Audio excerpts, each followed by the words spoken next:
falando de pet, presta atenção no assunto agora. Quando a virada se aproxima, muita gente já começa a se planejar para que deveria ser um show de cores no céu, mas que traz consequências. Os fogos de artifícios convencionais usados normalmente como um cenário para fotos bonitas nas festividades de fim de ano, eles causam muito estresse nos cães e gatos por causa dos barulhos, gente. Além disso, os bichinhos podem correr riscos de saúde devido a essa prática. Para entender o que esses sons causam nos animais e como protegê-los nesse Réveillon, a gente vai conversar com o médico veterinário, doutor Felipe Albuquerque, ao vivo aqui. Doutor Felipe, muito boa tarde. Boa tarde. Bem-vindo aqui ao nosso programa. Primeiro é importante, explicar por que os animais sofrem tanto com esse barulho. Bom, em primeiro lugar, obrigado pelo convite. Nós que agradecemos. Mas basicamente o problema, na verdade, é uma vantagem. Os animais eles escutam uma média de 4 vezes mais sons, 4 vezes mais amplitude do que nós. Sim. Então um barulho simples, para eles é um som muito desagradável. Sim. Pra você ter uma ideia, um cachorro consegue escutar uma folha caindo no chão a 25 metros de distância. Imagina o estrondo de um fogo de artifício. Sim, perfeito. E esse é um momento, inclusive, de vulnerabilidade, bem perigoso. E aí tem muitas consequências que podem ser aí, exatamente esses sons para os nossos bichinhos.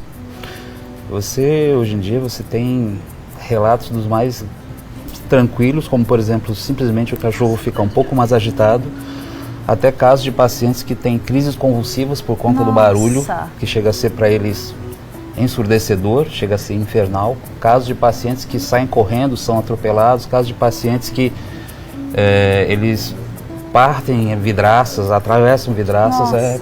É um sofrimento muito grande para os bichinhos. Exatamente por esse dado que foi passado aqui para o doutor Felipe, do quanto o barulho pode ser muito maior para o bichinho de estimação.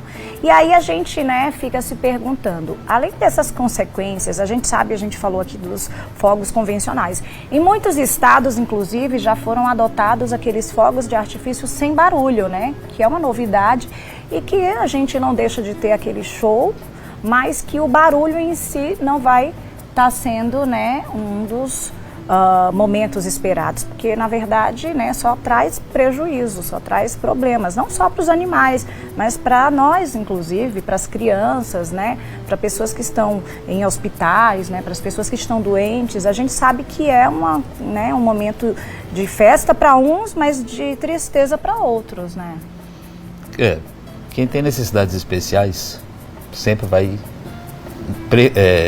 se ofender bastante com esse tipo de barulho. No caso específico de cães, o que se pode fazer, tanto o cão quanto o gato. A gente está falando cão aqui, gente, mas subentende que são as duas coisas. Sim. Tá? São as duas coisas, não, são os dois indivíduos.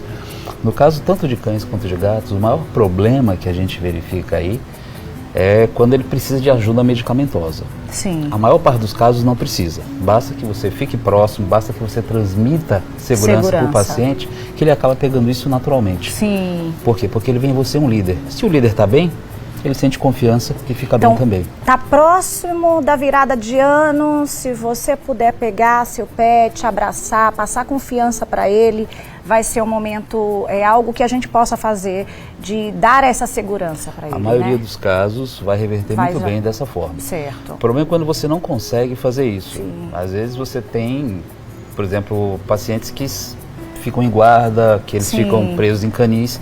Nesses casos a coisa já complica um pouquinho mais. Sim. Não vai adiantar, ou vai adiantar muito pouca coisa você colocar algodão. Sim. Por quê? Porque o paciente ele consegue escutar 4 vezes mais do que o ser humano. Uma bolinha de algodão não vai ajudar muito. Tem algum tipo de abafador que venda no mercado que a gente possa também? Atualmente não. Atualmente não. Mas você pode fazer isso, por exemplo, com o canil da sua casa, com o canilzinho, no caso, com o quartinho dele. Isso pode ser providenciado. Sim. Nos casos em que não funcionam, nos casos que isso é recorrente, o que é que a gente sugere? Você vai no veterinário, o pessoal que mexe com psicofármacos. Sim. E aí sim, ele vai avaliar o quadro do paciente e ver o que é que vai ser necessário. O que é que vai ser um antidepressivo, de repente, eu não posso falar esses nomes farmacológicos, mas Isso tudo pode funcionar, sim. Você tem calmantes naturais, para os casos mais sensíveis, para os casos mais simples. Sim. E aqueles que realmente são controlados, sim, e que a gente tem que fazer uso às vezes. Sim.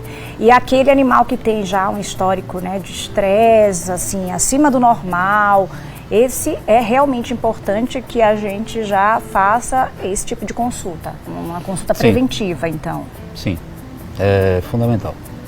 Doutor, eu tenho um pet em casa e eu fiz um adestramento com ele de uma forma que eu achei que me ajudou, né? Embora não seja só, né, o suficiente, mas foi de começar a colocar ele, a condicionar ouvir aquele som, né?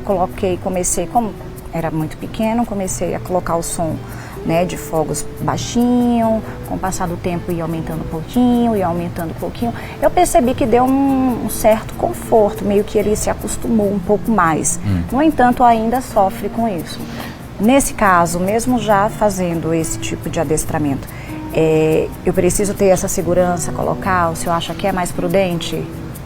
Quase sempre sim, quase sempre sim. Isso funciona também para outros bichinhos, isso que, né, eu fiz com o meu? Vamos falar um pouquinho então sobre gatos. Sim. Gatos dificilmente você precisa entrar com alguma outra coisa, sim, porque ele é um paciente mais independente. Certo. Ele se incomoda, mas ele não demonstra. Então começou a incomodar, o que ele faz? Ele fica numa toca.